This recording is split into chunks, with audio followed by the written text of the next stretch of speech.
Hello, good morning, everybody. Good morning, Xbox. I'm Axel1324, and as always, I am joined with my awesome Good Morning Xbox panel. Good morning, Terry. Morning, everybody, and happy, Memorial Day weekend to those of you in the States. Hope we have a great show. That's right. Good morning, Shaddai. Good morning, and thank you for calling me fraud earlier. That's right. Wouldn't be a show if I didn't get that out. All right. It is Sunday, the 29th of May. And let's check in with our chat real quick. As always, my buddy Doggy Dog comes in first one in the chat saying, good morning, everybody. Good morning to you, Doggy Dog. Casket Repair comes in. Good morning, y'all. Good morning. Thank you so much for joining us. We appreciate your support. And yeah, it's kind of a smaller panel today, but that's okay. We kind of anticipated this, and we are still flying. So Terry, what have you been playing this week? So this week I've been messing around with some more SnowRunner, just because they keep putting like the content out, which is great, but it takes so long to get through the content. So I'm still I feel like I'm at least a season or so behind. I'm just never catching up. But it's good. So I've been having fun messing with that, and then I actually started playing a newer game this week as well called what was it? Crowns and Pawns, Kingdom of Deceit on PC. It's a point and click visual novel, and basically it's kind of like a mission thing. You end up inheriting a property from your grandfather who recently passed. You go into take care of the property, only to get pulled into a whole bunch of mystery and stuff happening. So it's very, very interesting. Right on. SnowRunner must be one heck of a game because so many people keep talking about it. When I look at it, I'm like, all you're doing is driving in the snow. It's so weird. But I guess it must have some really good game mechanics. No, I played it too. It's a little quirky. But I mean, I would not recommend it to anybody for playing for solo because it's too frustrating to play solo. You will not have a good time. You definitely want to play with friends because you want to be able to help each other out when you tip over and get stuck. Nice. So it's you need that extra help. Otherwise, it's just a nightmare. All right. And the Xbot448 is in the chat. Good morning. Xbot, thank you so much for stopping by. We appreciate your support. And the original Next Level Gaming, I believe this is Mike Mullis, is in. He says, good morning, fam. Good morning. All right. Shaddai, what have you been playing this week? I've been playing Tales of Arise. It's already 20 hours. And not too long ago, I finally got the chance to beat my second boss. And this Tales of Arise is way different than any other Tales that I play. It has probably just me. I think it has some Elden Ring, difficulty there because it took me a while. It took me a while to beat the second Lord. So, but it's very different. They changed a lot of mechanics but I recommend it though. I recommend it to everybody that like JRPGs, and that's something that so right. I'm trying to still trying to say, hey, Axel, Tales. I'm gonna play it. I bought it. I'm gonna play it. Oh no! I'm like, Elden Ring could actually wait for a bit. What? You shut your mouth. Nothing gets in the way of Elden Ring. Let's check in with our chat again. Dirt Griggity is in. Hey, Dirt, thank you so much for stopping by. We appreciate you. Be sure to check out Dirt's channel, everybody. He is in the trenches, funny and entertaining. Brandon Foltz, good evening to the pro gamers. Good evening. Yeah, chat, let us know what you've been playing as well. We'd love to hear what you have to say. Xbox has been playing Destiny 2 Season of the Haunted. It is so good. It's fire. Destiny 2 still going. I can't believe that. 2, but I cannot grind it, man. I just can't bring myself to it anymore, Xbox. Yep. Same here. I try my best. And Ice Cream Gaming, the boss mod in this channel, she says, hey, I'm okay just playing on some Destiny 2. There you go. So me, what have I been playing? So I've been playing actually a lot on my mobile phone. I got back into League of Legends. and they came out with a mobile version called Wild Rift. So I'm playing that one, getting the hang of it. Very different from the PC version, but fun, quick matches. I enjoy it. Other than that, I've been playing Warhammer Total War 3, played some of that yesterday. And of course, you know me, I've been playing Elden Ring. Shout out to Iceman, who helped me out and power leveled me a little bit with his friend Mayo. And I went from like level 103 to like 112 with their help. So shout out to them for helping me out. And yeah, I'm now trying to get into the realm of the ice giants. And I think I'm there, but we'll see what happens. Hey, Xbox goes, Axel, no. I'm going to guess that's to be played on mobile games. Yeah. And then somebody's walking up to my house, and I don't know why. Okay. And then someone says, if you're a fan of the movies of the Evil Dead game, it's pretty fun, only $40. And I agree with Brendan Foltz. Nothing beats Elden Ring at this moment. We need a DS MMO. That's right. I would grind that one. All right, so let's get right into these topics, guys. That was our nice little refresher of what we've been playing. Let's get right into it. We are going to go on to the mid-gen refresh rumors from Xbox.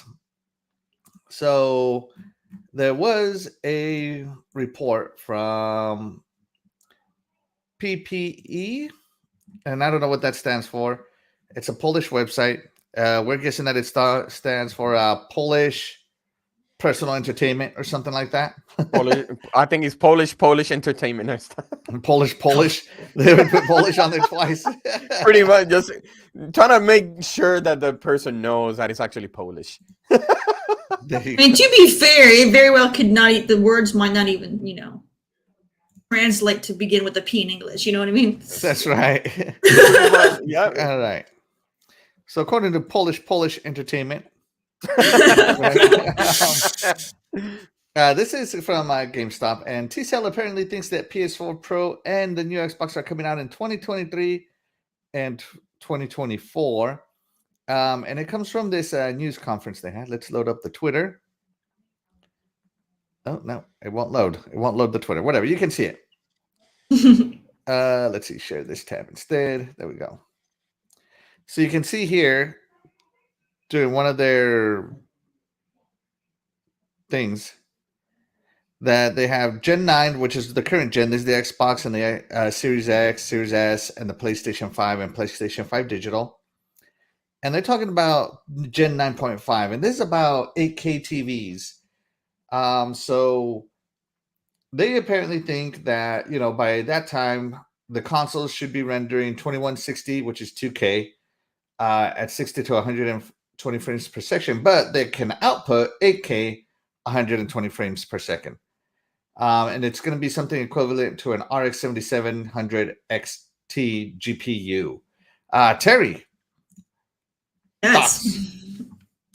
Thoughts on the mid-gen refresh?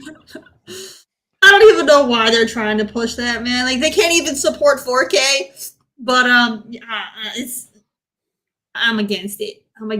Like, I was one of the few people that was super against Xbox and PlayStation doing the Xbox One X and the PlayStation 4 Pro versions, because they weren't able to utilize the hardware at the time. And even now with the current gen of console, with the Series X, they don't have games that are fully utilizing the hardware. So to be pushing more hardware, it just makes no sense. Like, we need to have stuff that uses the hardware. Otherwise we're just spending a lot of money on all these, expensive gadgets that we can't fully utilize. It's just wasteful to me.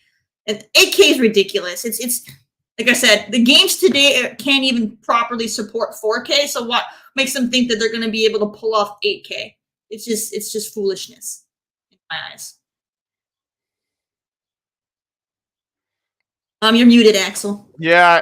Sorry. We're getting some hot takes in the chat. Let's read some of them. Xbox 448 says there's no need for mid-gen refreshes, quote unquote. This generation, last gen was understandable with those Jaguars. Yeah, those Jaguars sucked. Brandon Fold says new consoles are nice and all, but let's be real. VR is the next level. Yes, I'm all in. Take me to the metaverse, Mark. Mark Zuckerberg, I'm all in. I love VR. Meta. That's right. I'm all in. I'm all in the Facebook metaverse. Let's see. Until we get the Mike from Next Level Gaming says, until we get the 4K 60 constant we were promised with these systems, they can kiss my butt. I'm buying new ones.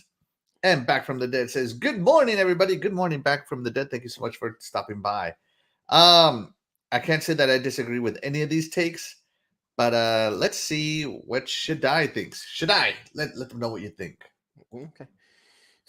So for me, it's like on May 25th, the TCL Electronic had not only spoke about their financials or being ranked third on TV market, they also mentioned about their flagship TV, a mini LED 75, 8K, VIR, 120, all the works. What does all this mean to consoles now that there are some speculation that a new Xbox Series refresh might be released in 2023 or 2024? It means that depends on those chips shorted, depending on the chip shortage, how long is it going to last? This also means on Microsoft improving their cheapest console, while the original becomes even more cheaper to customers.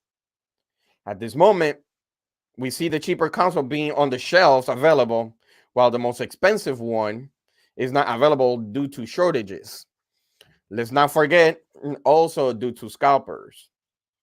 Xbox One, we're talking about the fat one, was released on November 22, 2013 until Xbox One Scorpio Edition released on November 7, 2017. 4 years, we're talking about 4 years in the making. For me, I just have a question. Do we really need another refresh? The system are just holding just fine. What we need is for the games to be made properly and with the right timing.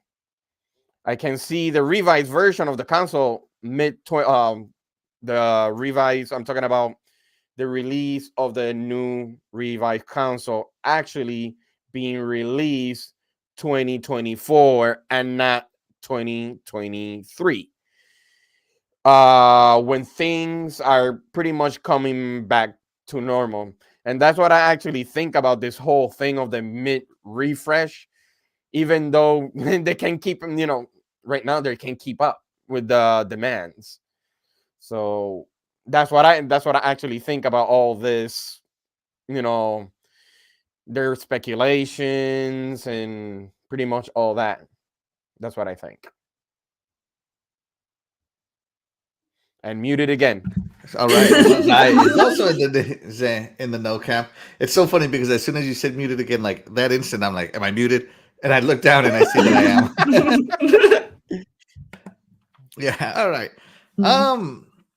So what do I think on this mid-gen refresh?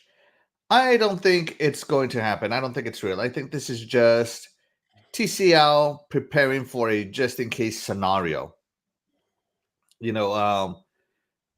Unless you're a videophile, the next people that are going to have high-end TVs is going to be gamers. And, I'm included in that group. I just recently got an LG G1 TV for my Xbox Series X for VRR and 120 frames, and just because I really like LG OLEDs. So yeah, I don't know if it's needed because the current consoles haven't even started utilizing all the Zen 2 architecture stuff. We're not seeing any machine learning used to upscale automatically like they're promised to. We're not seeing as many people use VRS. Ray tracing hasn't really been a real thing that we were promised yet. It's just not making sense to me as of today. Now, in 2 more years, will I be eating my words? I don't know. Maybe, but I doubt it. and for me personally, 4K 60 or 2K 60 is good enough, and the consoles can currently do 4K 60, 2K 60, and I'm happy with that. And also, they're having trouble putting out all these hardware. They're having problems with the hardware. Mm-hmm. The chip shortage isn't just affecting Xbox; it's affecting everybody, and I don't see that calming down anytime soon. It is just, we are so backlogged. It's crazy in the industry. If you follow the industry, which I do, it's literally causing shutdowns across the board. Like if your car breaks, good luck getting it fixed, guys. You better you better order those computer chips just in case, because by the time they get here, yours might be burnt out. But yeah, I don't think it's needed. I don't think it's the same as last gen. This gen, the consoles launched doing pretty good. Hold on a second. Why am I having connectivity issues? I'll have to check my connection here in a bit. The current consoles launched pretty good. They weren't outdated out of the box like the 2013 Jaguars were. They could keep up relatively with newer games on PC. Of course, nothing's going to beat a PC, but they could keep up relatively good. It's just a whole different gen this time. The consoles didn't come out underpowered out of the box like they did last year. Whereas last year, the Jaguars, I think, were already 3 years old and they were not good. So this time, by the time the console launched, the Zen 2 architecture they were using was only a year old from being out in the mass market. So we're in a much, much better place, guys. So I don't think mid-gen refreshes are needed. And let's see how our chat feels. We asked in the chat, do you think a mid-gen refresh is needed? And when that pops up, we'll read it off here. Yeah. And 89% said no, and 10% said yes. And let's see, here we go. Mike Mullerson LG says, honestly, gamers should be insulted if Microsoft and Sony offer new consoles in the next year. Yeah, I would be, actually. That's right. And spend $500 more to upgrade to 8K, even though you don't have an 8K TV. Haha. Some of us wouldn't mind upgrading to 8K. Jason Max joins us. And just remember, Xbox is number one. They sure are. Thank you so much for jumping in. Talking to someone who's just jumped in, we're joined by Cerebral Paul. He joins us.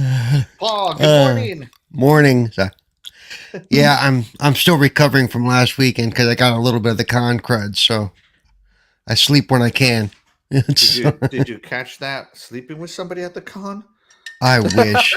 I don't know what con crud is. Is that something? No, it's whenever you go to a main event, like something that had thousands of people, 9 times out of 10, you're going to come back with some kind of cold or some kind of, because you've been exposed to anything and everything in the world. So, yeah. Blame R2 for that one. He went too close to you. Yep. Yeah. All right. Well, that's what you get for being so low to DEFCON levels down there, Paul. It's definitely DEFCON levels down there. Yeah. And then I'm going to New York this next week, or Niagara Falls, Canada side for their con. So yeah, I'm doing a little back to back. So. Man, I should have known that. It's like an hour and a half from here. It's been no secret. I've been telling everybody for like the last year. So yeah, I will be on the Canada side of Niagara Falls for all next weekend from Thursday to Tuesday, actually. Oh, well, there you go. Yeah. I do remember this because you were a new one to try to meet up. Yep.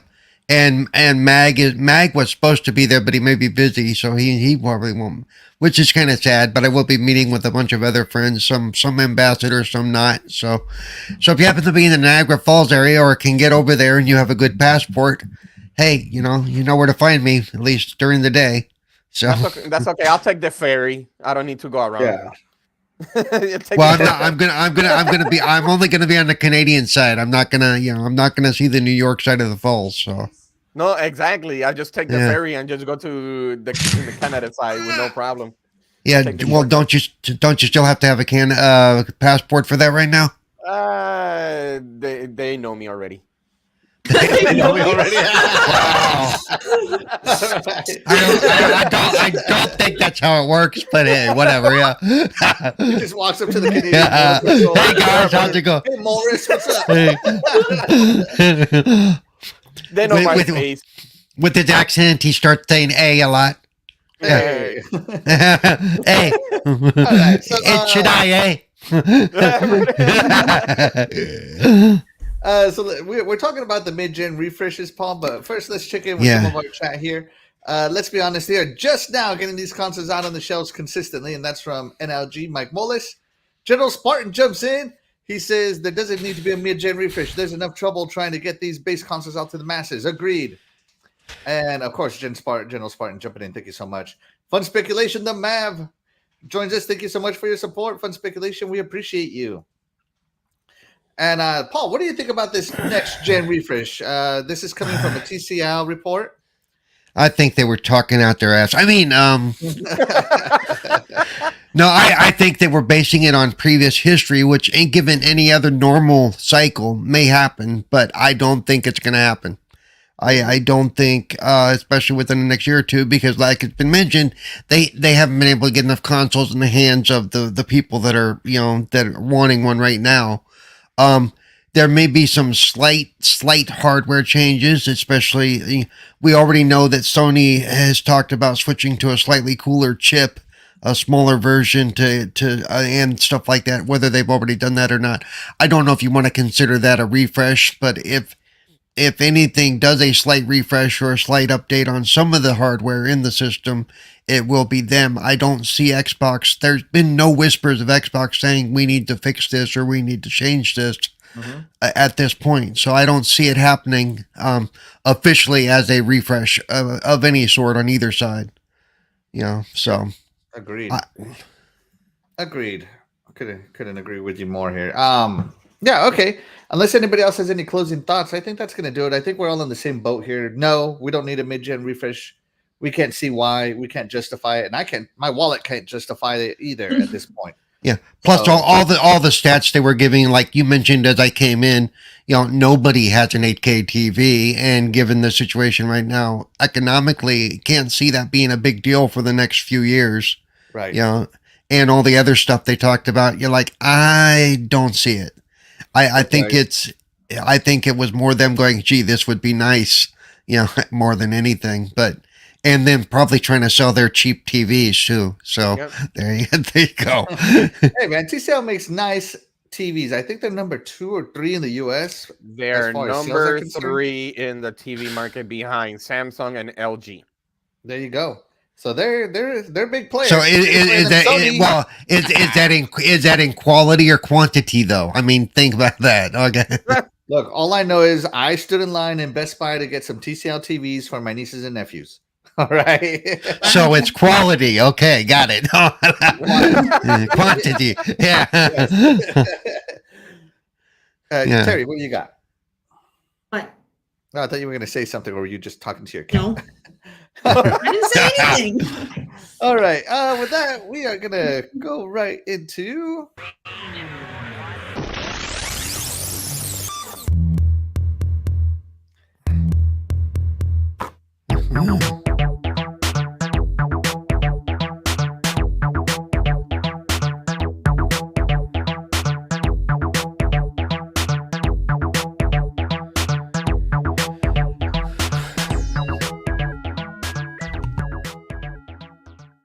All right, everybody. I hope you're all doing fantastic. I have another great game, and this one is actually a recommendation that I received a few months back from our very own AssassinLupa. Unfortunately, she's not here today. But yeah, this is for her. This is for her. So I'm gonna show you guys the trailer, and then we'll go into it. I love discovering games with Terry.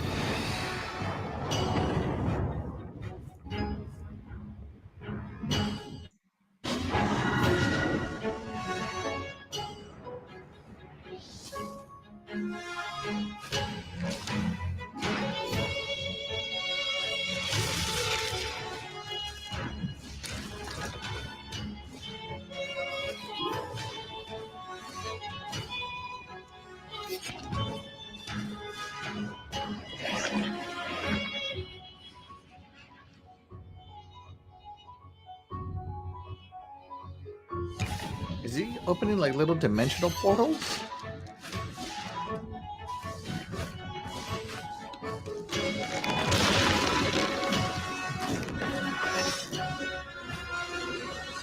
Oh, no. And he has a candle on his hat.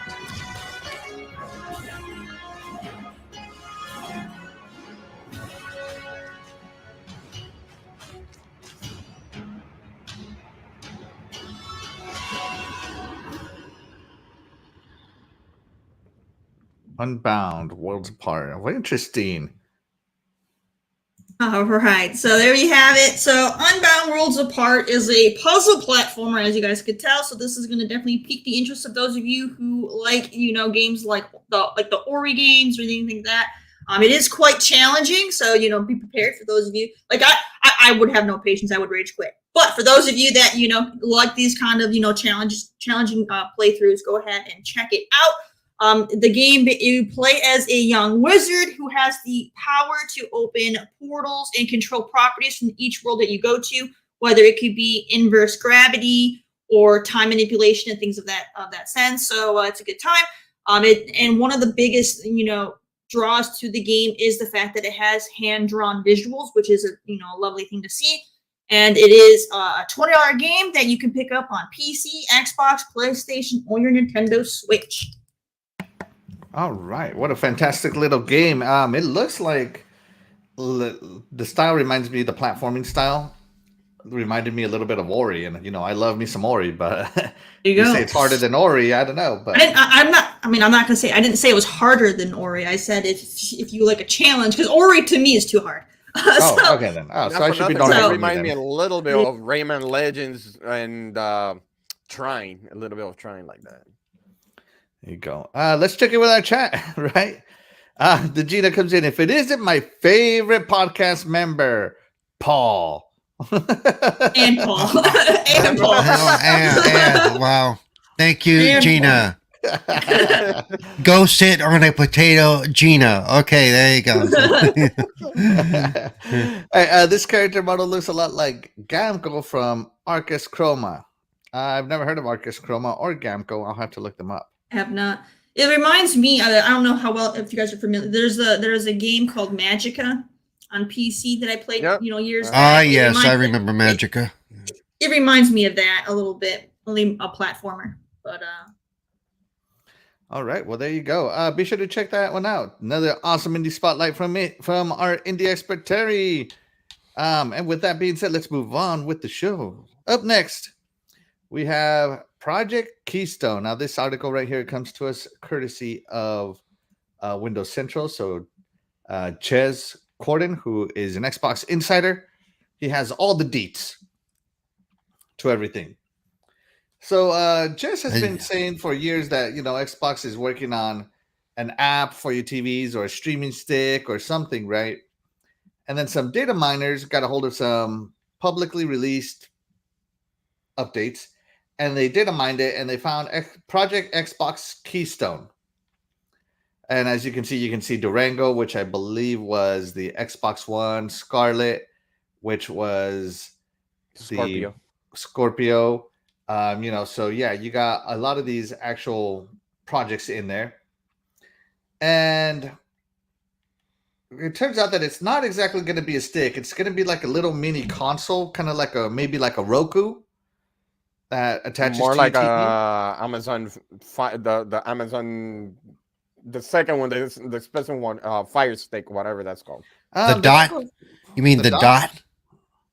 Maybe because I've heard it's gonna be not like a stick, but more roundish. But I don't know. Yeah, and it's supposed like a Chrome, whatever that's called. Yeah, not the little USB dongle that goes in the back. It's supposed to be an actual console-ish thing.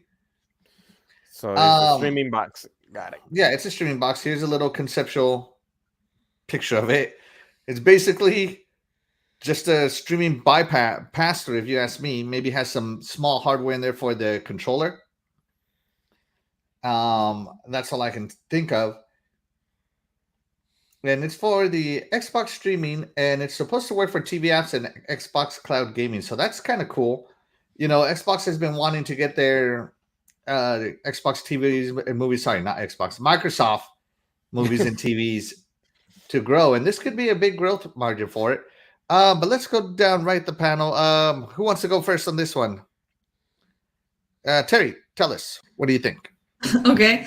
I mean, we'll have to see. You know, it's when it comes to like little gadgets like this, it's hit or miss. You know, we've seen success, you know, when it comes to like Amazon and Google with their little devices, but then we've also seen mass failures when in terms of like Nintendo and Sony doing things like this. So it's, you know, we'll have to wait and see how it goes, but it seems like a really, really good idea. But yeah, you know, until it comes out and if it functions properly and if people actually, you know, invest in it, you know, only time will tell.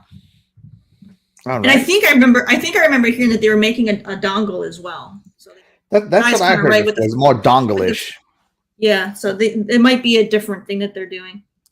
Mm-hmm. Paul, let's go right around the roses here. What do you think? I think it could, because if it you know, if it allows gaming, but it also includes access to the movies and stuff, you know, that I mean, I buy a lot of my movies through Microsoft and Xbox, so I could see that if you're a traveler, if like again, this could be something bigger in the Asian market where they don't have a lot of room. They like small little things they can plug into the TV. It's good for, let's say you have an upstairs TV and you don't want to get even a Series S for it, but you'd like to have access to your games and stuff from the cloud. I mean, so yeah, I could see it working out if that's their plan, but we don't really have a lot of information yet. Hopefully we'll find out more in the next week and a half or 2 weeks or whatever it is we're out right now. So yeah, definitely. Shaddai, you're up, sir. What do you think about Project Keystone? Project Keystone, another hardware created by Microsoft to make it affordable for people. Mm-hmm. A stick or a streaming box to connect to a TV, just like Amazon Luna or Google Stadia. I know, right? Powered by cloud and serviced by serviced by Xbox Game Pass.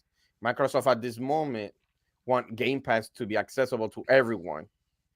This can open the gate for casual people to try it, and maybe for them to decide to upgrade to a better version pretty much later on. Mm-hmm. Option at this moment is just options is what Microsoft wants for people to have. That's what I believe about this.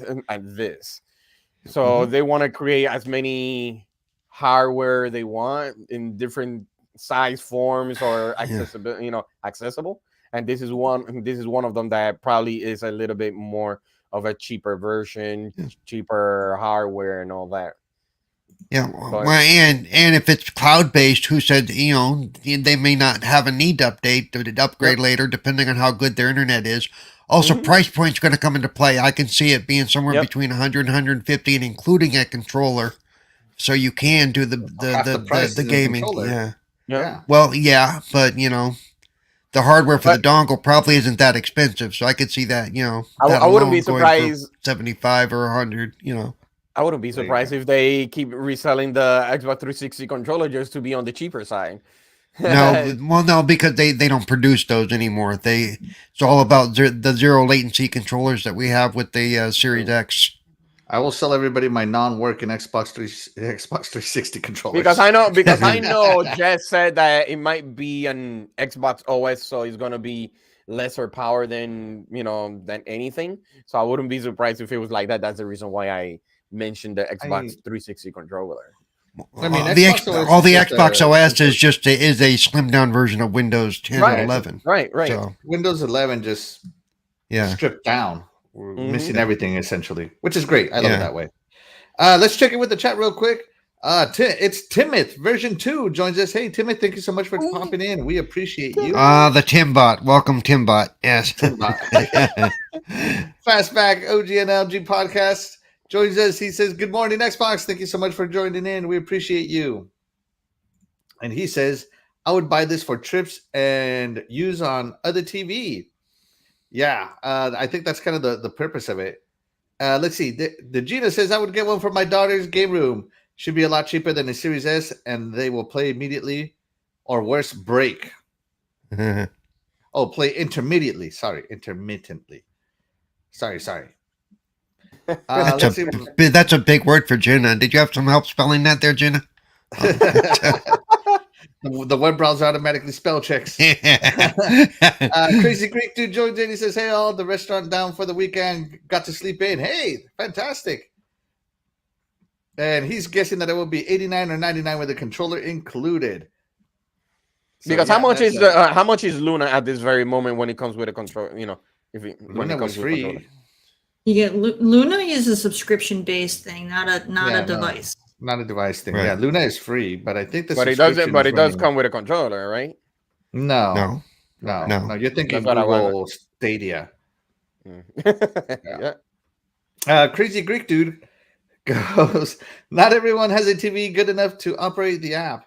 Even 4K sets from years back. A small plug-in device that has the streaming apps with it would be great. Yeah, kind of like a Roku is what I'm thinking. So for me, my thoughts on this little bad boy, I was actually contemplating getting an Xbox Series S the other day to put in my bedroom. But my wife was like, can't you just stream your Xbox to the TV? Because you stream it to your phone all the time. And I go, yeah, you're right. Why can't I stream my Xbox to my TV? That's sad. And so if this box comes in at $100, I'll be more inclined to buy it and definitely use it for the cloud gaming. I use cloud gaming every week, and I also connect to my Xbox and play. On my phone, I have the little dongles and the Kishi just for my phone. So when I'm away from home, I'm covered. But when I'm at home, it would be nice to enable my older TVs to use my Xbox Series X as power within the Wi-Fi. So for me, that is the attractor. Globally, for the attractor, expanding outside of myself, I heard that xCloud is doing really well in Asian markets and in Latin America, from what I hear reports on. And so releasing a small streaming stick to take it from their tablets to their TVs, and it comes with a controller, that's a W for Xbox. Their platform will grow immensely with that sort of a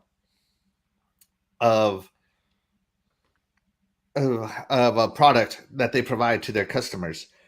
So yeah, it's I can see it working a lot better overseas. Here in the States, we are very fortunate that most of us play on actual hardware. But for those of us that don't, or that are looking for a second console, this thing is going to be great for us that don't have to share the console, because the Xbox is just for me. I have no kids. My wife doesn't play, so Xbox is all mine. So for me, this works out really well. It would be nice to be able to play Xbox on every screen I have in my home at an affordable price. So yeah, that's the way I see it. For me, that's what would sell it. I'm selling this product to myself right now. So yeah, I'm convinced. I'm talking. They talked me into it. Darn those marketing guys. Chat, let us know what else you think of this. Fastback, who also plays on cloud, says, I just played Trek to Yomi with cloud and it was smooth.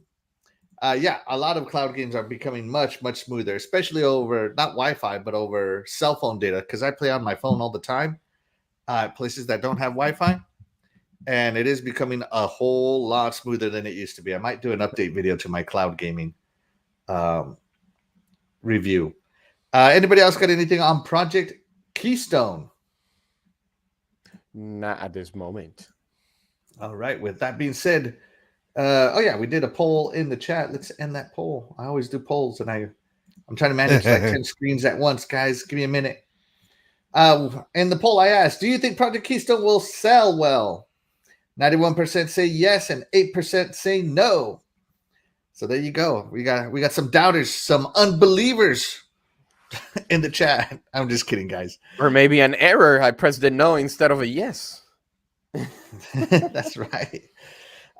Anybody have anything ready for their sections? Paul, I know that you did your accessibility streams not too long ago. How did that go? Actually, we didn't end up doing a stream. We ended up just doing it because we couldn't get the resources lined up to do it that week, because that was the week I had to go to the convention.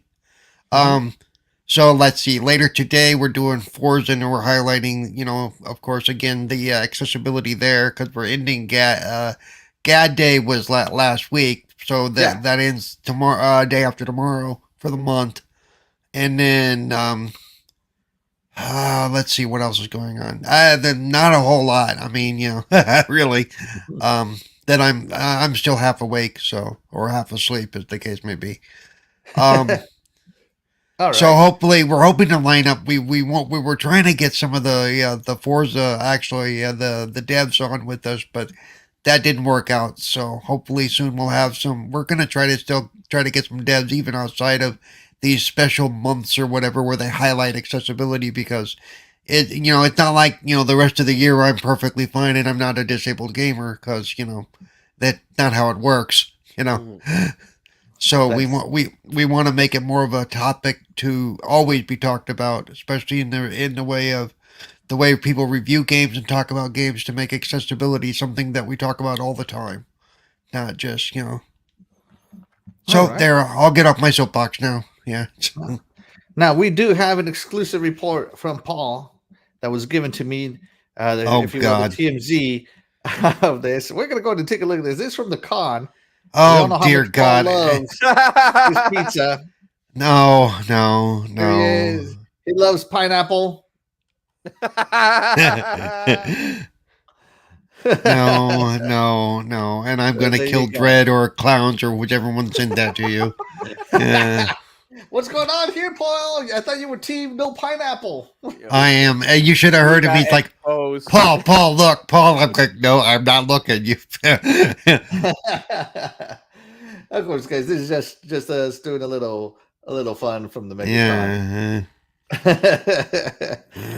Yeah. All right. Let's see. Fastback says, exactly, Axel. This is another way to get gamers around the world with cloud gaming on TV, mobile, PC, and no need to outsell PlayStation console. Yeah, it's all about active users these days. Continuous revenue. One-time sales don't count for much anymore. That's a failing business model these days. You got to get that subscription. Got to get money. Who on this panel has been preaching that for like the last 2 years? Well, that would be me. That would be me. Yeah. That's right. And Terry says a PlayStation TV was. Terry, tell us what you say. Why am I reading your own words? You read it. All right. So I just was reiterating that PlayStation had tried this in the past with PlayStation TV. It was a little box that you could plug in to where you could play your games without having to have the PlayStation in the same room or whatever. Basically the exact same thing, and it was a big failure. It didn't sell, and they ended up canceling the project. And so I figure if PlayStation couldn't pull it off, that I'm holding my breath to see if Xbox can pull it. The streaming TV market is very hard to penetrate. You got to give them a reason to be in there, and so hopefully by the time Keystone launches, hopefully Xbox has done that. 2 to 3, maybe hopefully 4 first-party games a year cycle that they want to be on. But I'm hoping they're in at least 2. I'm hoping for 3, but 4 is the dream a year. Also, the market has changed since Sony tried their thing, and the technology's changed quite a bit. And I could see it taking hold now. I mean, look, Kinect was rejected, but now we all have freaking Amazon Dots in our house listening to us all the time, and That's right. Alexa knows exactly what I like. Yeah. Let's see. Jesse Darby says, "Good morning, guys," and Katie. Yeah, Katie. Yeah. I mean, Lady Terry.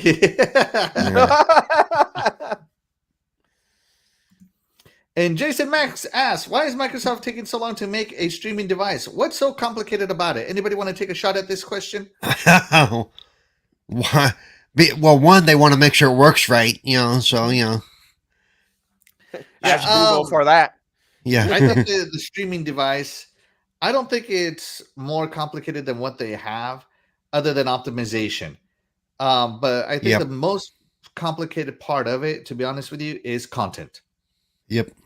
And as I said, if you want to penetrate the TV streaming market, you're going to need to give people reasons to subscribe. Like I subscribe to Amazon Plus or Amazon Prime TV because of The Boys. I love The Boys. Doesn't matter what I'm doing. I'll cancel other subscriptions to watch The Boys. On Netflix, I love The Witcher. Stranger Things, things of that nature. Netflix is awesome.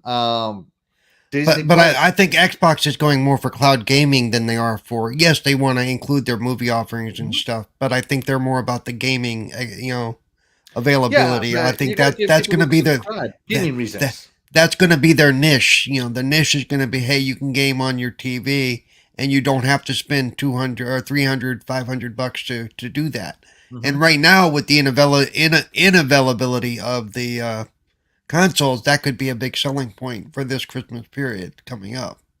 If they release it. I think Keystone is a year out personally. I could be wrong, of course, but that's where I think it is. And I think it's just because that's when the content will catch up. But what what content are you talking about from Microsoft? They're just kind of consistently driving content, not that they don't have content, Paul. But what happened if they have? No, what I'm saying is what content are you thinking they need to drive? Are you talking about new AAA releases or? Yeah, AAA reasons. I mean, AAA reasons. They have 30 studios. I don't know if that's enough to drop 4 games a year, but if you want to get someone to subscribe and stay subscribed is the word here, stay. You got to give them consistent content. They could add or have some type of agreement with, let's say, Ubisoft, since they have their services to be included into that box. So anything that any other company have, or studio have any sorts of services that could be actually included there, not only Microsoft. Yeah.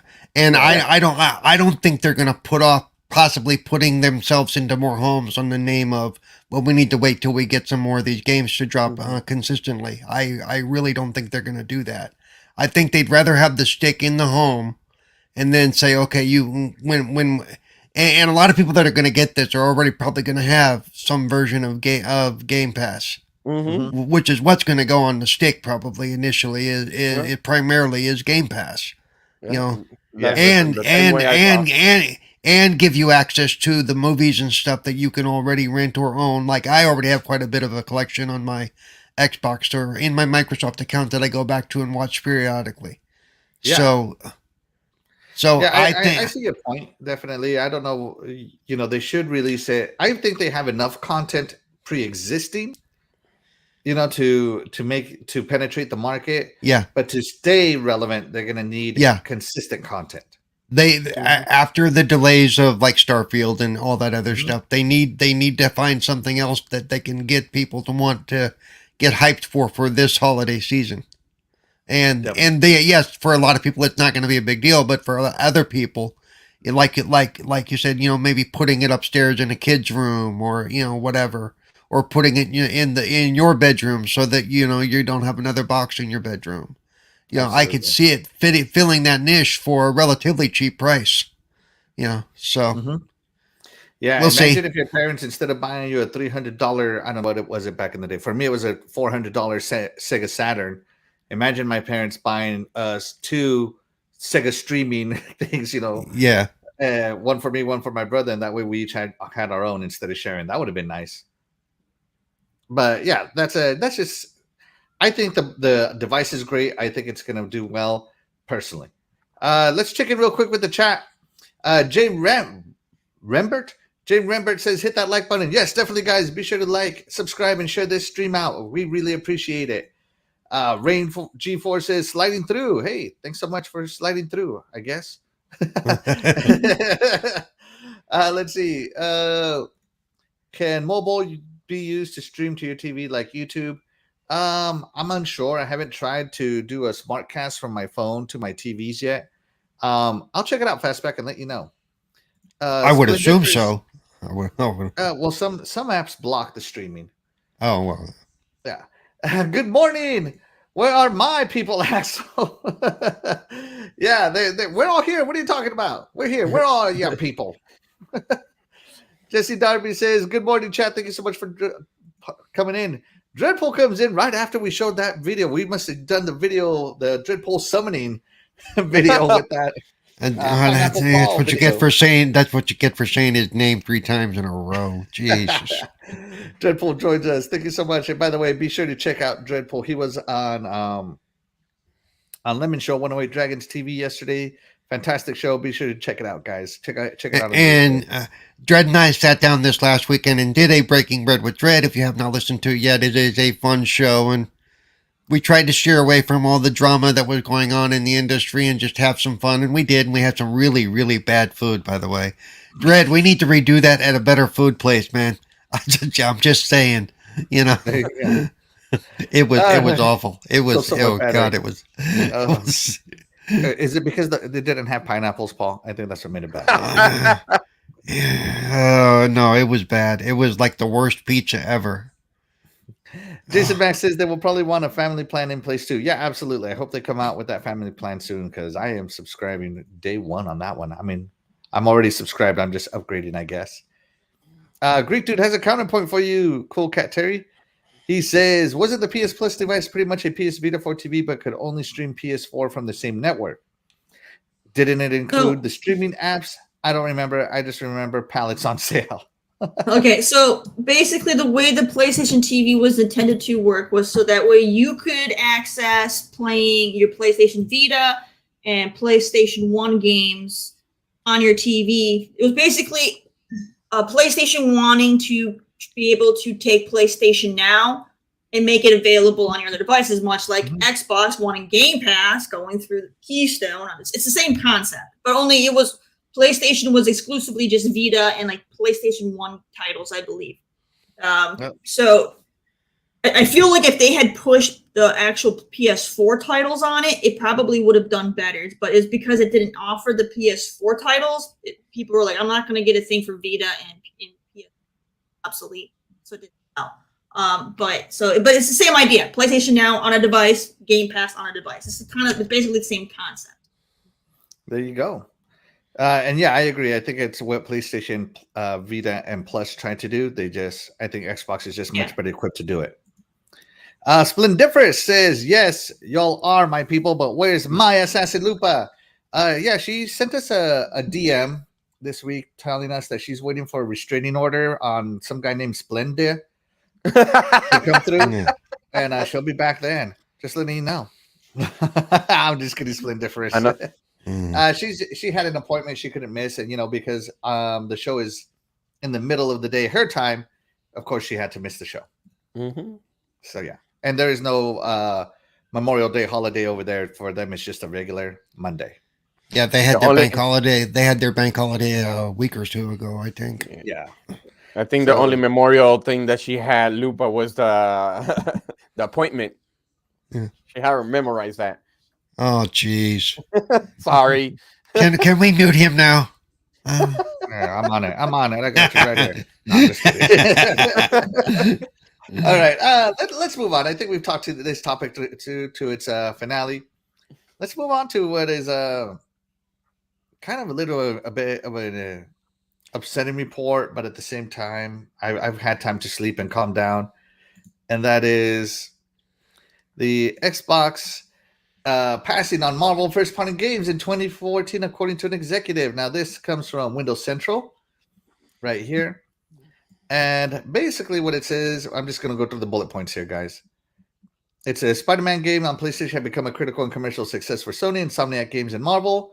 According to an excerpt from a book featuring Marvel executive Jay Ong, Microsoft also had an opportunity to make first-party Marvel games. Microsoft passed on the offer as the company's strategy was reportedly to focus on Xbox's own IP. Marvel also negotiated the Spider-Man IP away from Activision Blizzard, leading to its home on PlayStation today. Shaddai, what do you got on this? On this passing of the Marvel games? That one is crazy. I believe that Xbox made a huge mistake on passing the partnership with Marvel. The success of Wolverine Origins and the Batman trilogy, that enough should have made them realize on how popular superhero games are. Did that offer make business sense to them? I really don't know, but I believe there were too much heat by Xbox division not having studios to create their own games. What does that have to do with Marvel's proposition? Well, I guess they never saw them creating superhero games because the only thing that they are focused are their focus are on shooters because that's where they have success. Success one.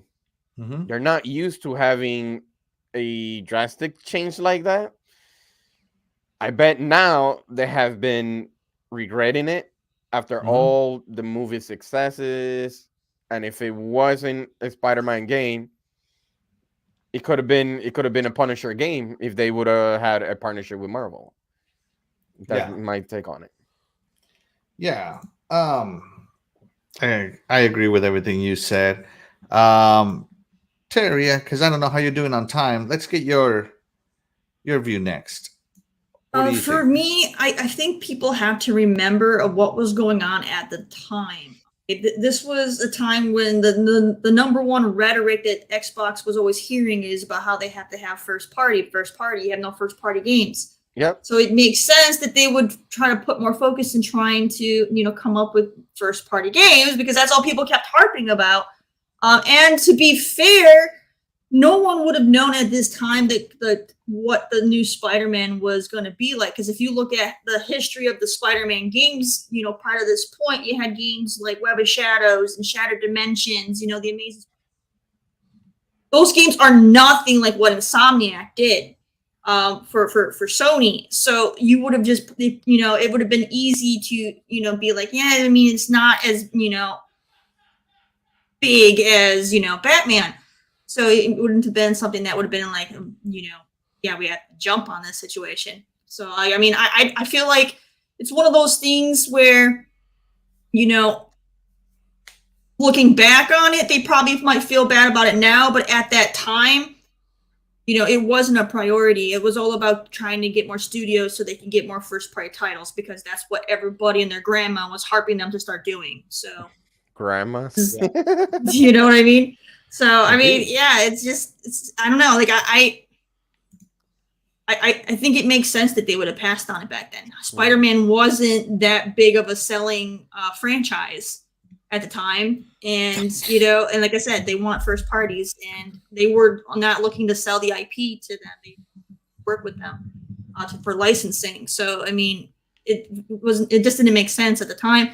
And then, it ended up working out to where Insomniac, taking over, what they did compared to what Activision did. Insomniac did an impressive job recreating the way the game should be for Spider-Man, but they had no way of knowing that's how it would look or turn out or, play out. So it's, it's one of those things, it's kind of like, I look at it as like with movie actors, they don't know when they do a role, if it's going to be a big success or a big flop, And we've seen it where actors have, passed up roles that ended up being huge. And then they go and they try to take on a role to kind of, on something else to hope that maybe it'll be just as good as that and ends up ending their career, So Nicolas Cage, we're looking at you. We're looking at you, Nicolas. I'm thinking of Sean Connery, actually, because, he didn't understand, what was it? I think it was The League of Extraordinary Gentlemen. Lord of the Rings. Yeah, he was supposed to get casted and he didn't understand it, so he told him to F off, and then it ended up blowing up. And then he did this. Which movie was this? Yeah, I think he was supposed to be in like one of the in Lord of the Rings or something. And he said, "Oh yeah, get it."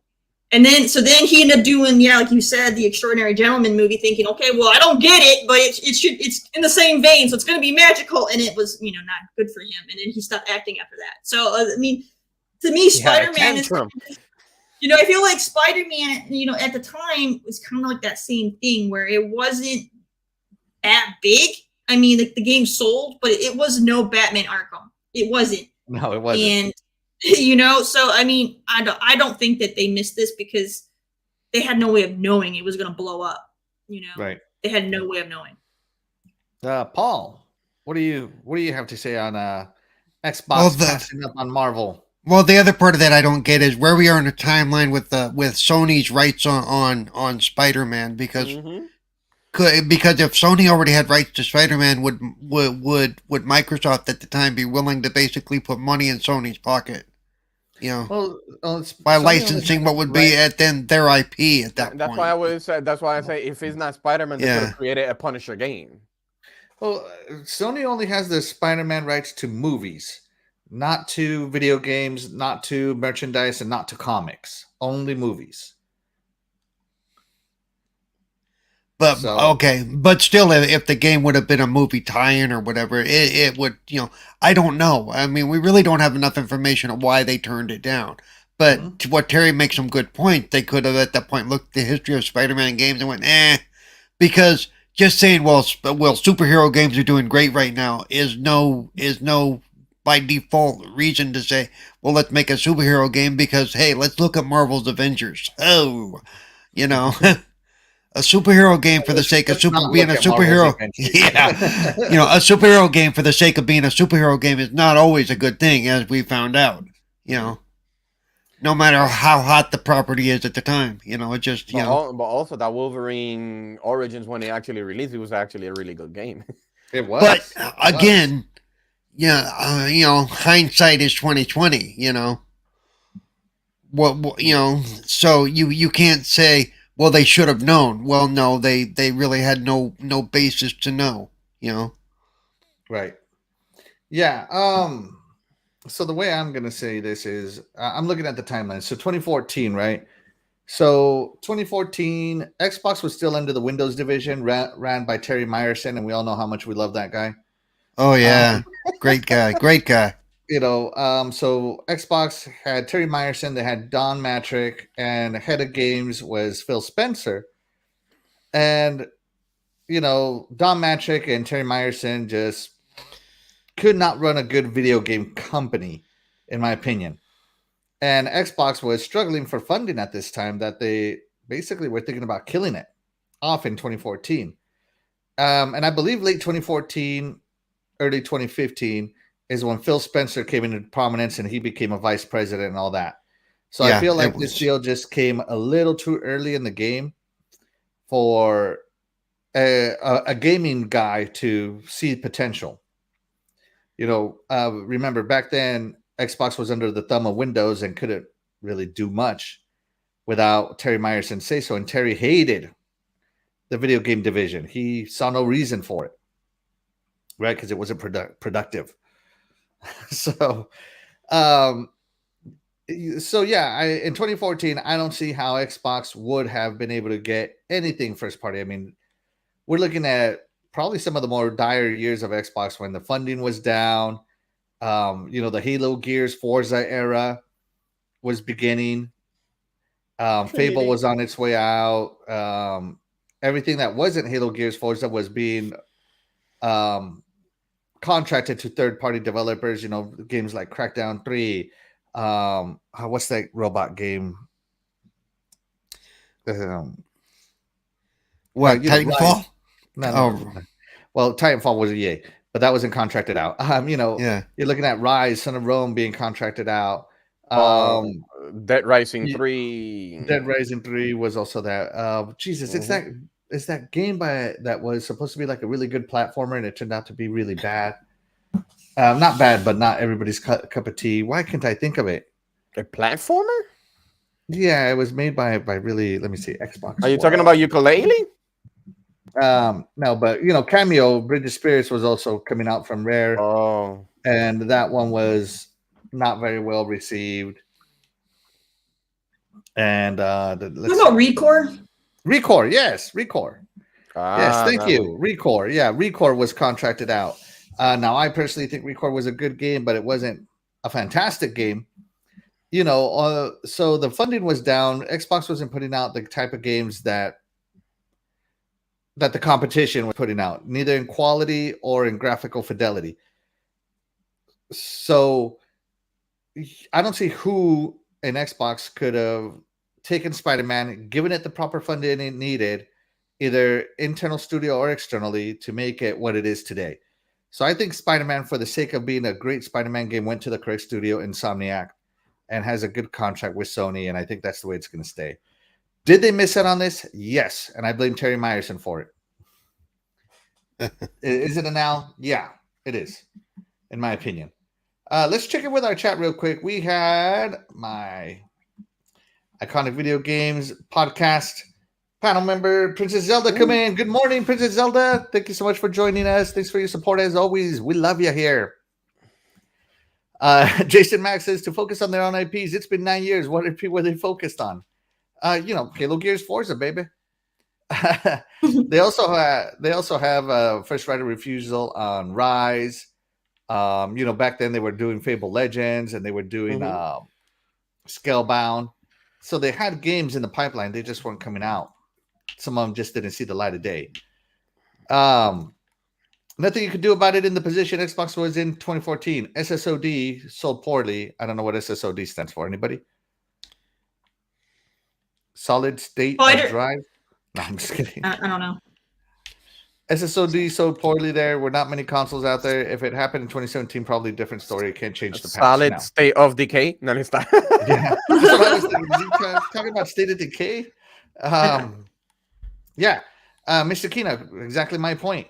Says, folks forget funding was cut from Xbox thanks to Terry Myerson. Yeah. And Phil Spencer would have never passed on that. I agree with you. I think Phil Spencer would have locked down Spider-Man as well. But he couldn't. He wasn't the guy in charge at the time. And even after he became head of Xbox, it took him a while to get to VP status where Xbox is its own division.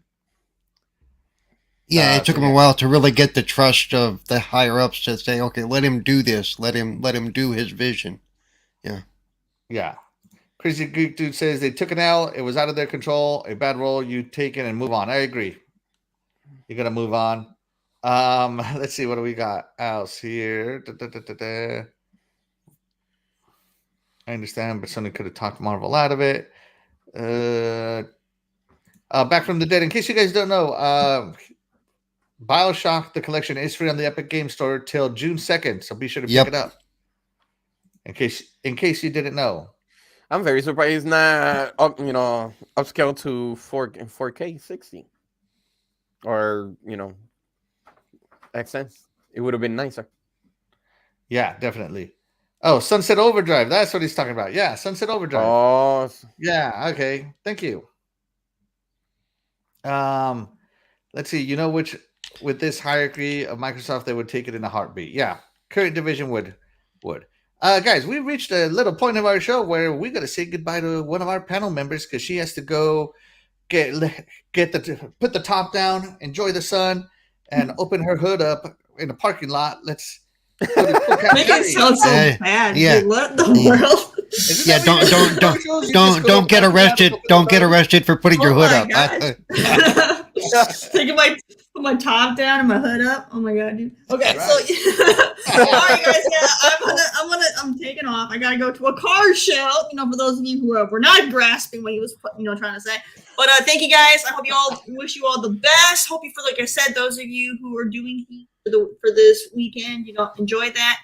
And I'll catch you guys next week. Take care. And you guys can always, look me up on Twitter at Coolcat_Terri or everywhere else as you see my name listed right here on the screen. And it's been good. I'll catch you guys next week. Bye, see you, Terry. Have a good time in the show. All right, there we go. So it's a 3-man panel. Woo! Anybody else? Axel Windows. That's right. Get your mind out of the gutters, guys. I was talking about a car show. All right, guys. That new sipping out there from Axel. No. What are you talking about? That's totally what she drives a Z, or I don't know what it is. A Z something. No, it's a BMW. A BMW. Yeah, BMW. It's a convertible. So put the top down. She's gonna go to her car show, park in the parking lot, pop the hood. Got to show off what's under the engine. Well, what's next for the Marvel game?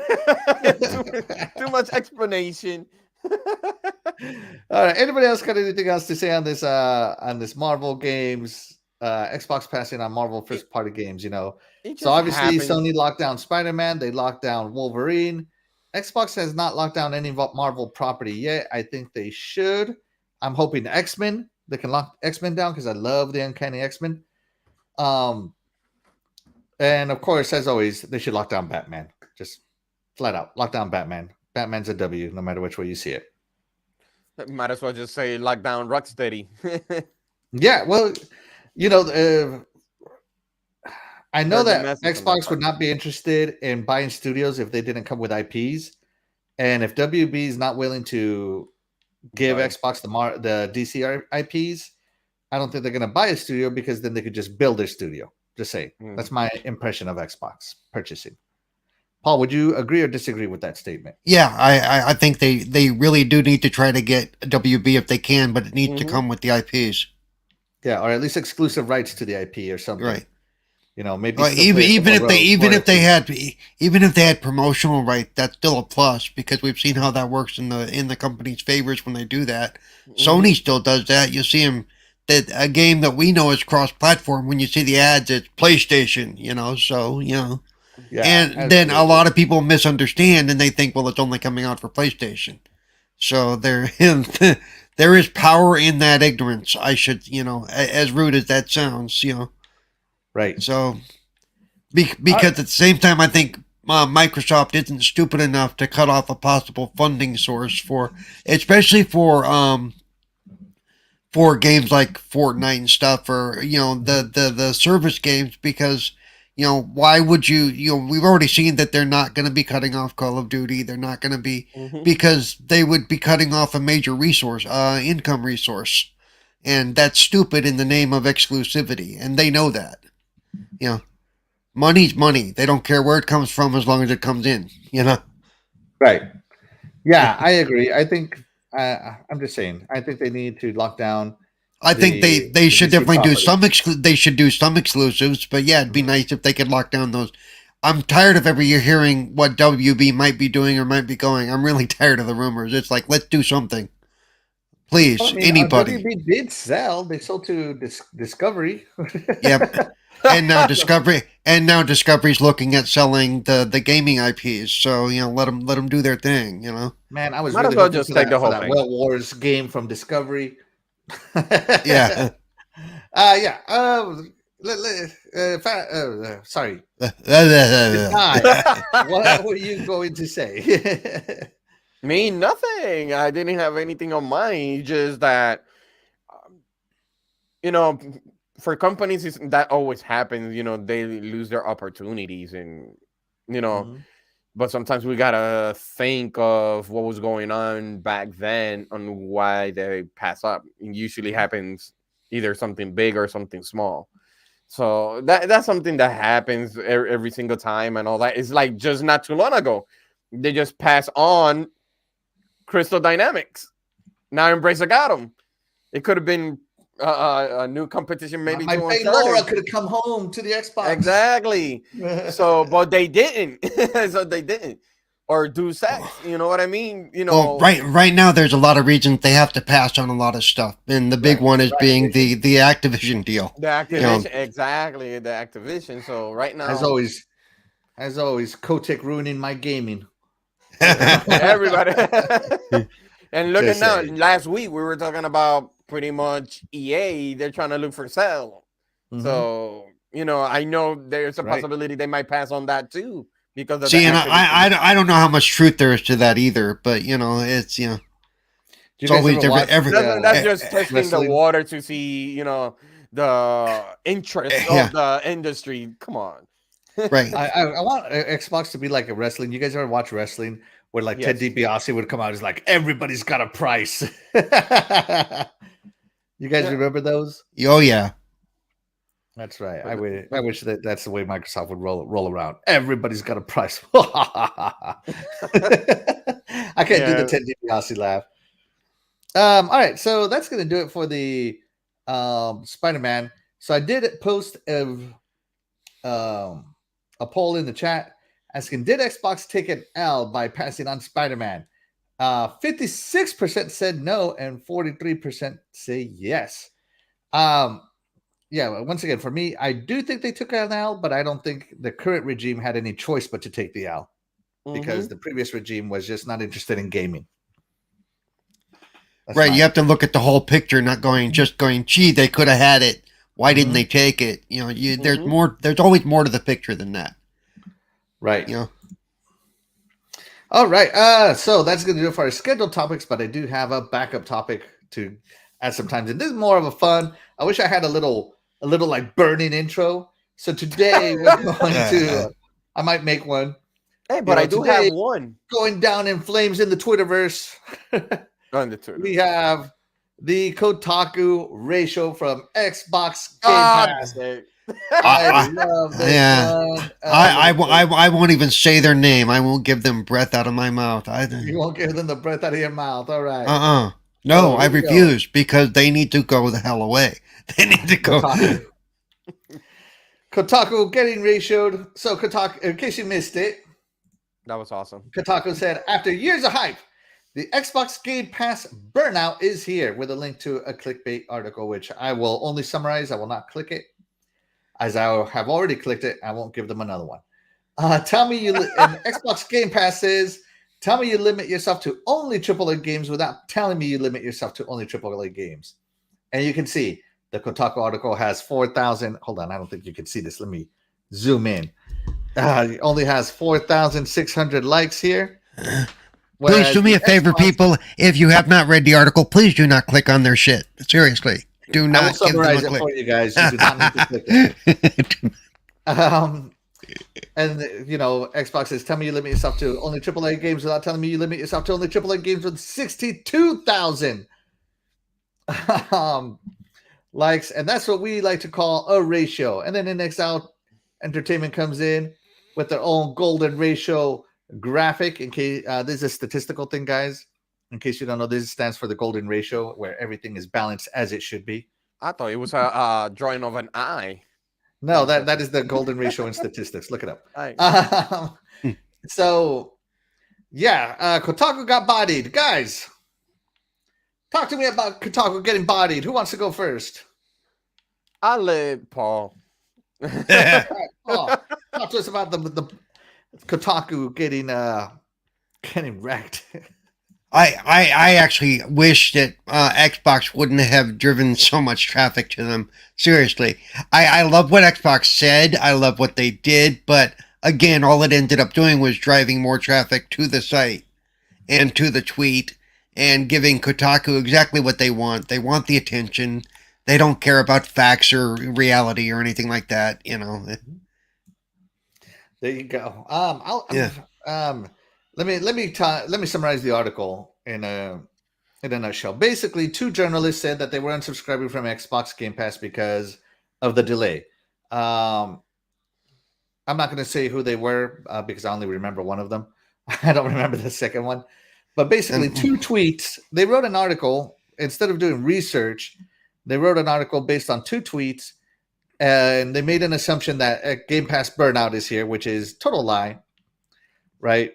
And of course, Game Pass came to the defense of Xbox Game Pass and just golden ratioed them.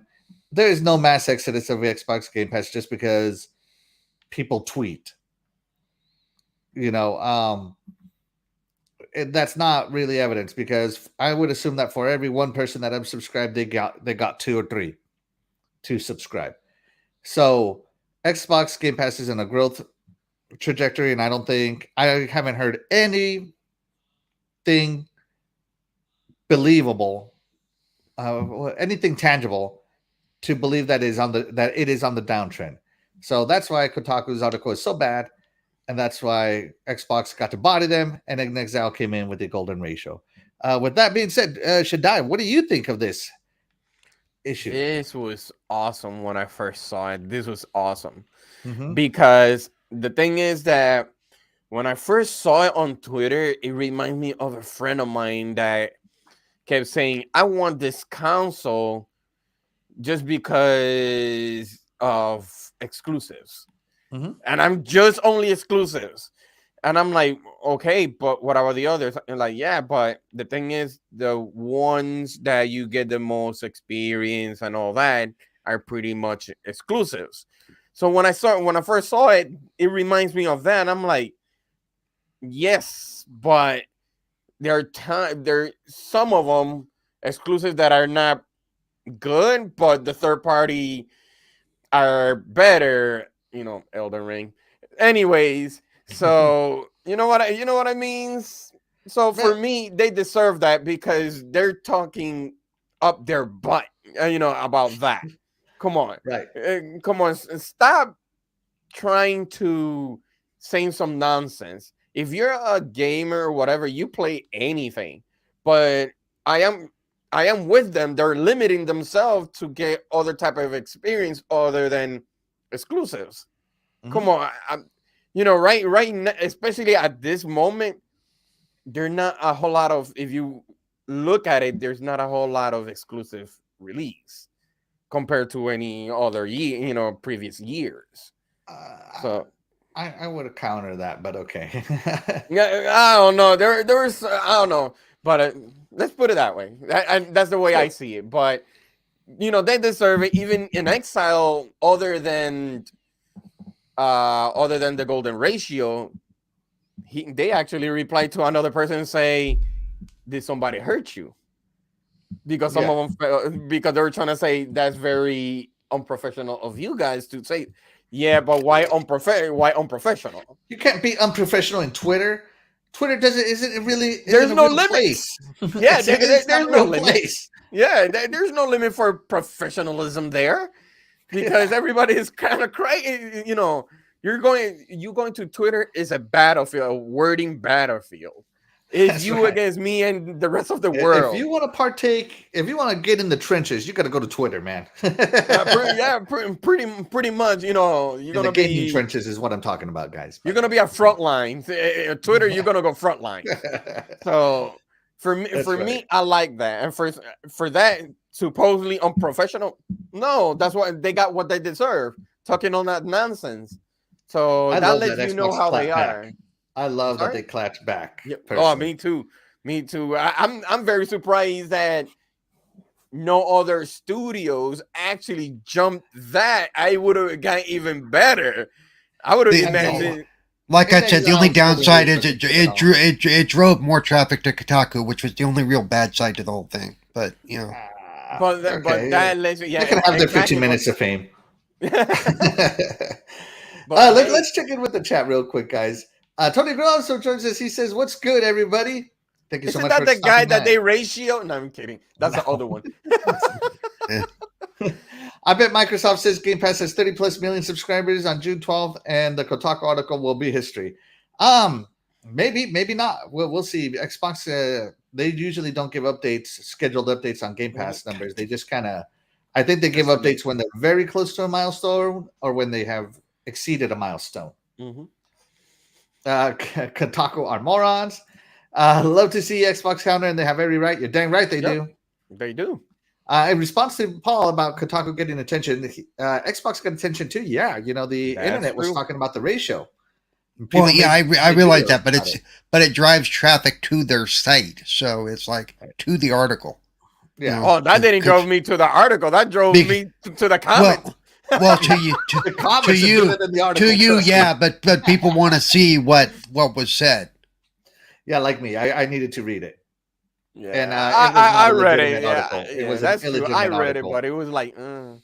That's why you'll notice if I ever do share stuff like that, I don't link directly to the article. I always take a screenshot and post that. I think this is the only click they're going to get because of me. It's like click this GIF right here. Let's see. They've done Titan Drago. By the way, Titan, thank you so much for joining us. We appreciate you. They've done 2 of these ridiculous articles lately. Oh, they made another one. Just to show you how irrelevant. Yeah, they did one a little while back as well. Yeah, I didn't see it. Because as I said, yeah, they're awful too right now. Let's see. Exactly, Channel Kotaku is a clickbait farce gaming site. Yeah, yep. I agree. I agree with that statement as well. I had somebody tell me, well, sometimes they post stuff that's real. That's a clock is, even a broken clock is wrong twice a day. It's like, right. And they do that for the purpose. They do that to show that they're legitimate. Here's a real article, and here's the rest of our crap. It's like, Yeah. That's right. So yeah, but does Xbox Game Pass have a AAA problem? Let's talk about that for a minute. Paul, what do you think? No. I'm thinking No. Okay, why not? I kind of I could almost guess what you were going to say. Tell me why they don't have a AAA problem. Look, we know the games are coming. Games are, no matter what they do, they can't win. If they delay a game, they get bitched out. Well, you're not releasing any AAA games, any exclusive, blah, blah, blah. But if they do release it and it's buggy and it's broken, then they keep releasing unfinished, broken-ass games. So it's like, it's better to, quote, take the L on the delay and get a good game out there. Mm-hmm. And all this means for the lack of games, for the, quote, lack of games, as I've been playing 2 new games that dropped on Xbox in the last week, for the, quote, lack of games coming to Xbox, look how busy 2023 is going to be. The only downside is they have to look at their release windows, because some games may be pushed to 2024 just because there's no damn room in the 2023 release calendar. It's too crowded. Yeah. And that may go on for the next couple of years. And Phil has gone on and made hints about that, ever since this pandemic shit started, that there are going to be delays for the next few years because of this, because things are going to have to be pushed back and pushed back and pushed back, because it doesn't do them any good to release, 27 new games in the first quarter of next year. Mm-hmm. Because we don't have time to play all those things. So things will get lost in the shuffle. Exactly. So that's why I don't think they have a problem, not in the way people are trying to make it. They're trying to make it like it's the end of the world, and it really isn't. It's just, and the other thing is, and I've always been a little bit more forgiving, because we don't know what is causing those delays. We have no information. You sit there and people, they need to get their shit together. Why? You have no idea what the cause is. And the fact that it's 2 totally separate games that people are jumping on, Redfall and Starfield. Yeah, 2 totally different, 2 totally different IPs under different control. We don't know what the issues are, and they're probably not even related to each other. It just happened to be at the same time that they said, we need to make this call and we need to make it now. And I think part of the reason they made the call a few weeks before the big show that's in 10 days or whatever it is because they didn't want that to overshadow the show. They wanted to give people a couple of weeks to breathe, which I think was the right move to make. So, right. Yeah. Real quick, in the chat, I put in a poll. Did you love Xbox ratio of the Kotaku clickbait article? 71% said yes. 28% said no. Blasphemy, those that said no. All right. Shaddai, do you think Xbox has a AAA problem? No, I don't think so, because they kept their word that all AAA games are going to be coming day one, and pretty much they kept their word. And I'm with Paul. It's just that right now it's pretty much they're just trying to make up for, we have to be realistic of what happened with the pandemic, which actually delay a lot of things. So yes, we are waiting a little bit long. We're waiting a little bit longer. But a lot of people is kind of trying to compare to the competitor, because they're releasing their games compared to Microsoft. Microsoft, they don't want to with all these many studios, you don't want to, like he said, overstack and overshadowed, and people don't get to play those and real quick, that's the other thing I've seen people jumping on. Phil said they would be releasing studios releasing games every few months. I'm like, that was 2 years ago, dude. They need, give them time to get everybody in step. Time changes, and who would have expected this major delay? Nobody did. So right now, I'd rather say they're pretty much going through a planning setup type, so it doesn't get overly too crowded on Game Pass, and then people pass on certain games. You don't want that. They do have a lot, and they do have a lot of content right now, coming from all those, and including with the with the Activision acquisition, which is going to be even more than that. But right now, no, actually, it's going to be way better. It's going to be filled, and with a lot of AAAs when the time comes. So are we going to see it this year? Maybe a couple, but beyond that, it's pretty much it's gonna flood the whole Game Pass like a tsunami with a lot of AAAs. Yeah. So now the narrative of what Paul says is gonna pretty much change dramatically. Oh, not fast enough. Now we're throwing a lot of games back to back. So now you're like, oh, it's way too much. Wait. What the heck? So you complain about one thing, now you're complaining about the other. So what are you then? So you're a fraud now. So that's the way I see it. So I talked to my friend. You guys know I have a friend at work. I call him Casual Craig because he's as casual of a gamer as casual can be. He's a Game Pass subscriber. He has kids. He is super casual. And and I told him about the delays, and he's all like, "Oh, okay." Like it bore little weight on him, right? Mm-hmm. In other words, 99% of the gaming community is not going to have a problem with delays, and neither do I. Am I a little sad that there will be nothing from my absolutely favorite gaming company this year coming out first party? Of course, I'm a little sad about that because they're my favorite gaming company. I like to play their games. I like the kind of games they put out. And I like to experience their games on the service that they give. The best deal in gaming, Xbox Game Pass.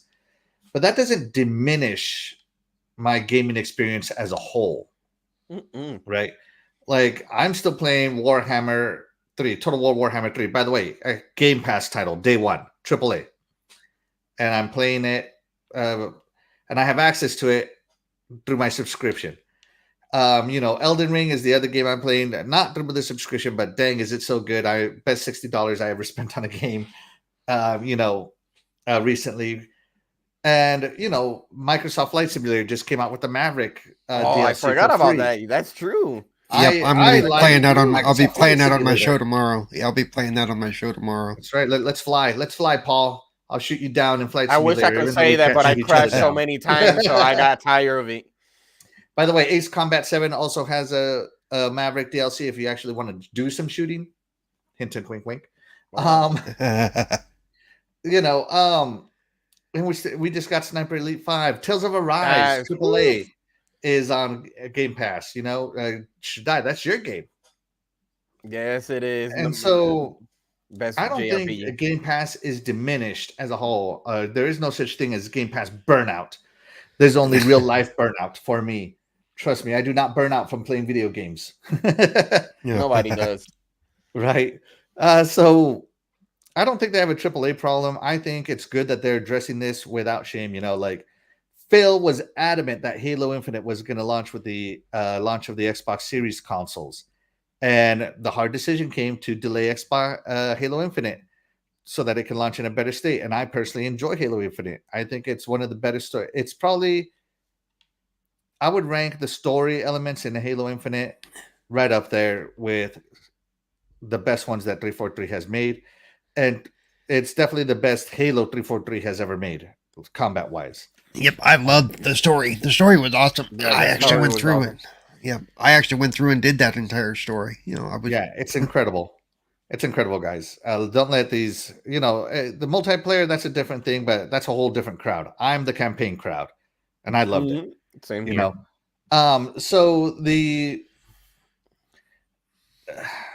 So then comes the next hard decision that Phil has to make is, delaying Starfield and delaying Redfall, and Phil has to eat all that criticism in Twitter from the press, from fake press, from podcasters, clickbaiters. Yeah, from clickbaiters, from the press, from clickbaiters, from podcasters and influencers. Phil has to eat all that based on the hard decision that in the end is the right decision.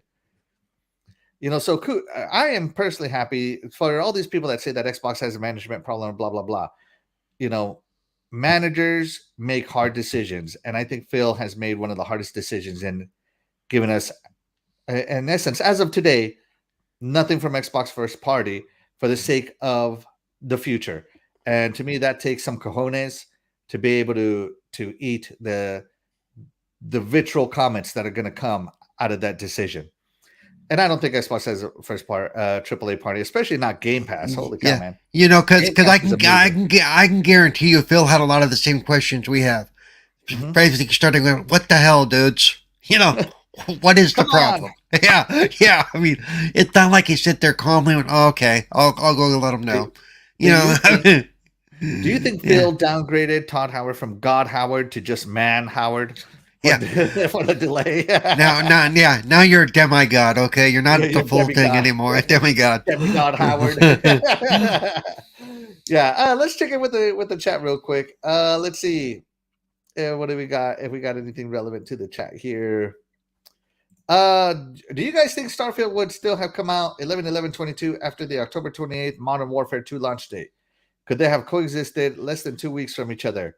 Paul, could they have coexisted? Yeah, because they're two totally different audiences. I mean, there's some crossover, but they're different styles of games. You know, this is right. you know, it's more the Fallout crowd than it is the Modern Warfare crowd. Mhm. You know, I actually like the date because you had the Modern Warfare thing, which I only really tend to play with friends anyway, and then like 3 weeks before that, you had the Harry Potter date, which also got moved out. That's like, you're totally screwing up my fall gaming system. God damn it. I had it all planned out. Seriously. And then all those games got postponed. What am I going to do in November and December now? Well, I'll figure Paul, something out, I'm sure. You need to take several seats right now. Yeah. Okay? Shaddai, do you think they could have coexisted? For me, it's like, I think it wouldn't make any difference. You know, it's not gonna clash of like, oh, Call of Duty is gonna, he's selling more than Starfield. I think they're pretty much gonna be just fine the way they are. So, by having the delay, I guess it's it's not much of a problem right now. He's stacked right now. He's like really, really stacked with a lot of things. I've noticed that Starfield is not gonna be missed until we start hitting that January 2023. That's when we start pretty much bringing back the Starfield narrative. So, so right now it's not gonna be missed. It's just one of those that, and some of it, I'm waiting to see what they're going to say in 10 days too, because they may bring up Starfield and they may say something. We may get more information. Yeah. Oh man, I cannot wait for 10 more days.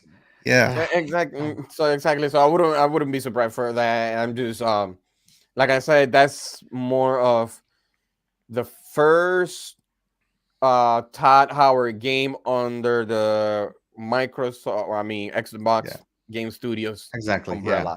So he wants to make it as polished as he can. So I wouldn't, I'm not surprised for that. But it's not, he's not gonna, suffer or anything like that.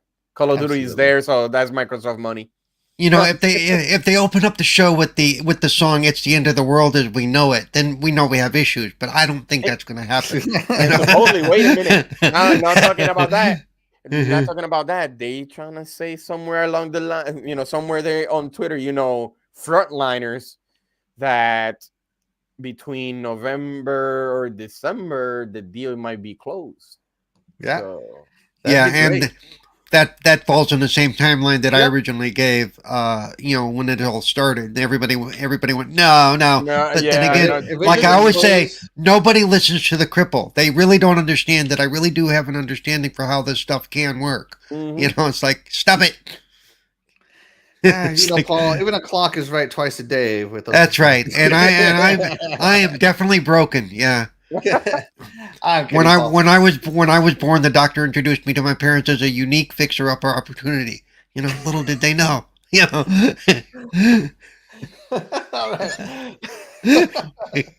That's a very good view of yourself, Paul. At least you have a sense of humor, buddy. I think they could have coexisted, personally, Jason Max, because I would have played the campaign on Modern Warfare, finished it in like 2 days, 3 days, maybe a week, and then played Starfield for the rest of the year. I was going to say that's an important thing to remember, that that campaigns for Call of Duty have been really, really short over the last few iterations. Really short. Right. Yeah. Jason Darby comes in. He says, if we don't get no games next year, then start saying something. Exactly. But I think That's right. I think they'll lock down a lot of third-party deals by next year. Splendifer says delays don't bother him at all. Doggy Dog says Eternal Shaddai. How is Tales of Arise? Oh, he hates it, Doggy. I'll go ahead and answer for him, seeing as he's not here. He hates it. He just absolutely hates Tales of Arise. Sorry. It's the worst Tales ever. Okay, how's Tales of Arise? Actually, very different. Very different than any other Tales. And I'm talking about gameplay, difficulty, what else? Visuals. A lot of things have changed, but in a good way. But I do recommend for people to play, especially for Axel. I'm still waiting for it, but he's still stuck into that Warhammer and Elden Ring. Elden Ring, man! I got this whole week off. It's gonna be Elden Ring every day. I cannot wait. It's a really good JRPG. Jason Max says there's 7 months left in 2022. It's too soon to say Xbox has no exclusives this year. That's right. Still 7 months. Calm down, people. Take several seats. I love saying that, by the way. I got that from my Gen Z nephew, and I can't get over it. Princess Zelda says, Tony Grasso, thank you. I can't wait to return to the podcast with the amazing Doggy Dog and insanely talented Axel Gaming. Yes, Princess Zelda, we need you back. We talk about you, about how much we miss you every week. The game show is not the same without you. But take your time. Be sure to take care of number one first. Let's see. Do we have anything else related? Sorry if I miss your chats, guys. There's just a lot here. Scrolling. That was good. That means that the chat is liking what we're talking about, even though sometimes I talk nonsense, but it's still just to make fun, just for the fun of it. If we're not, everything we say is nonsense, man. We're not real newscasters here. We're reporting on speculation in Twitter. Come on. So yeah, but it's fun. I enjoy it. Yes, I enjoy it because I have opinions, and I appreciate everybody who comes here to hear our opinions. Speaking of which, guys, that's gonna do it for our show. Shout out to our amazing chat, guys. You could have spent your Sunday morning doing literally anything else, but you chose to spend it with us, and for that, we are very grateful for you guys. And this is why the chat is always the MVP of each and every one of my shows. And we're going to go ahead and get out of here. But first, I forgot to say hello to Lost Boomer. Lost Boomer's in the chat. Hello, Lost Boomer. Thank you so much for joining us. And again, we appreciate all of you guys. Shaddai, let the people know where they can find you. Okay, bye. All right, don't find them anywhere. I know, bye. People can find me on Twitter at Eternal Shaddai. The same goes for the Xbox console, and also on Twitch, which I streamed. Yeah, well, I had a technical difficulty, but I actually did stream Tales of Arise not too long ago. So please check it out on Twitch at ETE Shaddai. Just remember ETE, just because I have to abbreviate Eternal. But until next weekend. All right, Paul, tell the people where they can find you eating pineapple pizza. Nowhere. Where can they find you, Paul? You can find me on Twitter at Cerebral Paul 1, Twitch at Cerebral Paul, YouTube at Cerebral Paul. You can find me on Mondays on the Xbox Ambassador channel for my show, Gaming Differently with Cerebral Paul. But most importantly, next weekend, if you're in the area, if you're at the con in Canada, I will be at Niagara Falls Comic Con all weekend, starting Friday through. I'll actually be there through Tuesday. So yeah, just let us know you're in the area and we'll get together. Other than that, you can find me on, let's see, Tuesdays I have Retro Renegades. Wednesdays I have midweek gaming. Thursdays I have a headache. I mean, I have 4GQ TV, and there are a lot of exciting his things. headaches. Yeah. I get headaches with 4GQ TV, man. I love Italian clowns. So he's awesome. Yeah, actually, I get. We have a lot going on there too. We lined up some great interviews coming up soon at the con. We had a very busy weekend, making contacts and making friends. So yeah, so be sure you check out 4GQ TV's link and keep an eye on what we're doing because some exciting things are happening. So. All right, thank you so much, Paul. And real quick, shout out to the rest of our panel. Scrub Nurse out celebrating the anniversary with his wife. Shout out to him. Enjoy your time, Scrub Nurse. You can find his links below. AssassinLupa, who had an appointment today. You can find her links in the description below. And of course, Coolcat Terri, who is out and about at the car show with her top down, hood up, just enjoying the sun. And of course, I'm Axel1324, everybody. You can find me here on my YouTube channel. And I'm going to give Twitch a rest for a while to focus on YouTube only. So only here, Axel1324 Gaming. You can also find me on Twitter and on Xbox, Axel1324, just like you see it right here. Again, thank you, everybody. Enjoy your Sunday, and we will catch all of you guys next week on our next episode of Good Morning Xbox, where we will be doing a show prediction. Get your prediction hats up ready, guys.